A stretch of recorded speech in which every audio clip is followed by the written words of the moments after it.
A quick one here, but an important one also. Have fun and be honest, okay? Most people have boring jobs. They're sitting maybe in an office or in a, working in an assembly line or whatever it is. And they're counting minutes before their shift ends or their day ends.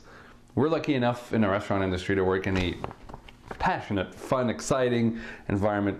And let's be honest, by the time the rush hour hits and we get busy and that restaurant gets filled up, time flies by. Okay, yes, there's the setup time and there's the closing time at the end, and there's periods that are a little slower. For the most part, the core of our work is done in a very exciting time. And you gotta tell you, a rush on a Friday evening at 7 o'clock when you don't know if you're gonna make it because you're like, you're in the juice up to here, and maybe sometimes you're swallowing a little bit of water, but you're gonna make it. There's nothing that beats that. Except maybe being a jet fighter pilot, some really exciting, or stuntmen in Hollywood, or some crazy things that most people don't get to do. But there's a ton of people who work in restaurants, and we have a very exciting job. You are lucky enough to have a job that's that exciting. And you have to keep in mind, I take what I do very seriously in restaurants, and I think that we create experiences and that it's a good way to drive money. We don't save lives. Okay, people in the hospitals do that, people in different places do that. But what we do is important to the people because that's where they spend most of their discretionary income, right? Their extra money when they go out, they spend in restaurants for a lot of times. They go to movies and this and that, but restaurants is a big part of most people's budgets, families' budgets, right? For a family to afford to go out for dinner, it's very expensive. So we are the person that creates that experience. And a lot of times the server will be the difference between an amazing evening that was fun for everyone and an evening that was so-so, okay? And a little side note here, when people have kids with them, yes, they're not the easiest to serve, but keep in mind that kids are people's they're the most important part of their lives, right? People, for the most part, adore their children. And being an average server versus a top-tier server, top earner, the difference is in giving attention to these kids and being patient with them and taking time to answer their questions and interacting with them and joking with them.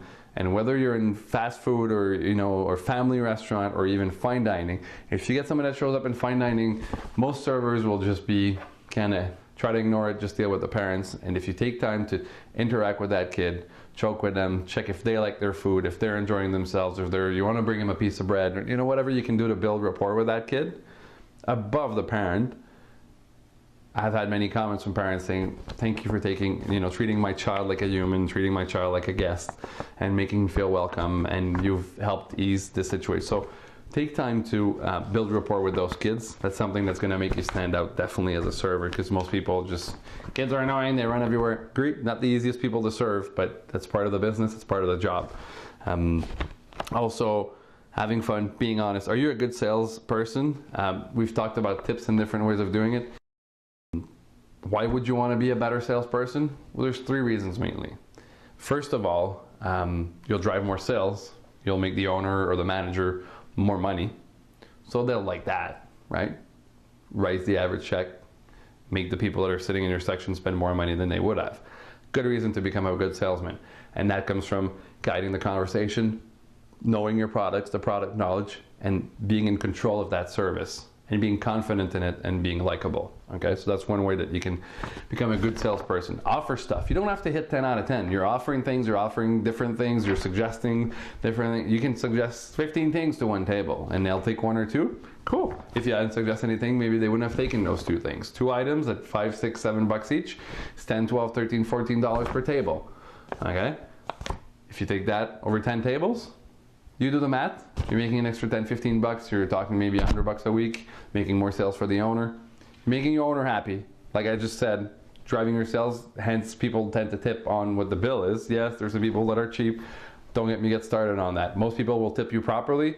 Don't focus on the negative tippers. Focus on most people that will tip you normally. So the higher the sales on the bill, the higher will be your tip. Usually. The third one is that you're creating an experience when you're selling properly to people. You're making them discover things they wouldn't have tried.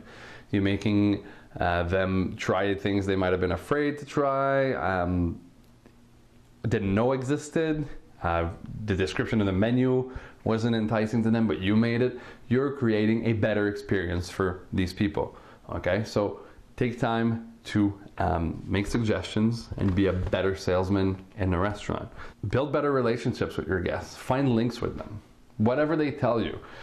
In the whole conversation we'll have at a table, whether it's about their work, where they're from, where you're from, where they ask you where you're, the interaction you have, make links. Oh yes, I used to have a hair salon at this place. Oh yeah, I used to get my haircut there by, Samantha there. Oh, I know Samantha, she's my niece. Whatever you can do, the quicker you relate to people any way you can, the quicker you'll build rapport with them. And trying to find links. And it could be as funny as I live in, New York. Oh yeah, I go to New York every year. Oh really, where do you go? You don't even have to, or I love New York. I've watched every documentary about New York. Whatever it is that you like, that you can make a link to, or that's got something to do with you, and that you can interact with them, right? They become a friend quicker, you build rapport quicker, and you build long-lasting relationships where you're building customer loyalty for them to come back. Be interested in food and wine, okay? Go to expositions, go to wine tastings, taste wines when you can. You want to get better, or food in general, you want to get better in your area, whether you're in family restaurants, well, visit other family restaurants. You're in fine dining, visit other fine dining. You work in a burger joint, visit other burger joints. See what they do well, see where you're better than them.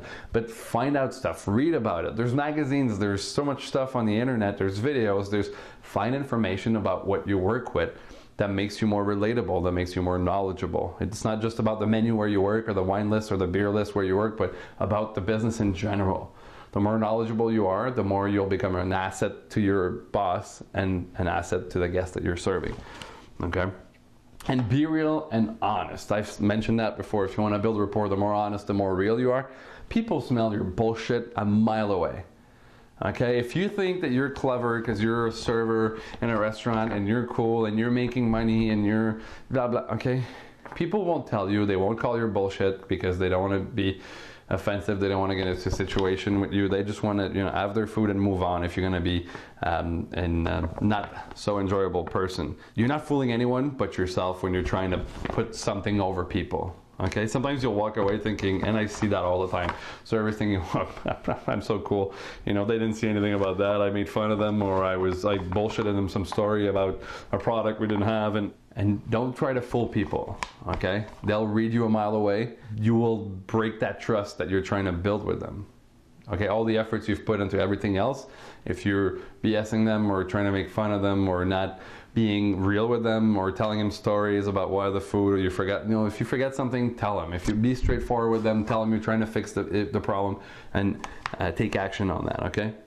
Success in anything you'll do in the future, and in the restaurant, as a server, bartender, if you become a manager, an owner, or in anything else you'll do in life, and that's in anything that you'll try to attempt to do, comes with a little bit of talent, but a lot of knowledge and hard work. Putting in time, getting the knowledge, getting the experience. They say doing anything really well takes about 10,000 hours before you get there. I'm hoping that this course is going to help you shorten that time span. But if you look at athletes, right, they practice their sports for years, day in and day out, before they get to competitive level. If you're learning a new language, it'll take you a couple of years before you master and you can have a conversation in a different language. If you're playing music, if you're doing anything, go back. If you're, the Beatles, right? Probably the most famous music man in the world. Well, they traveled to different countries when they were starting out in Liverpool. And they played something like 262 shows one year in Germany, I believe.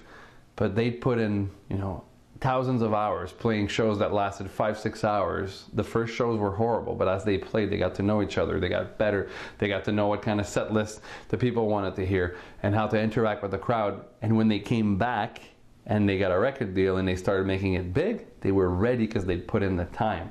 So this doesn't happen overnight. I'm not saying it's going to take that much time to be a great server, but I'm saying take time to learn stuff and master what the industry is about and the products and the products that you have in your restaurant. You want to be paid like a pro, act like a pro, learn like a pro, okay? It doesn't take that much talent. Talent is greatly overrated. The world is full of talented people that do nothing. So take whatever little talent or big talent you have and then put a lot of hard work into it. And it takes time.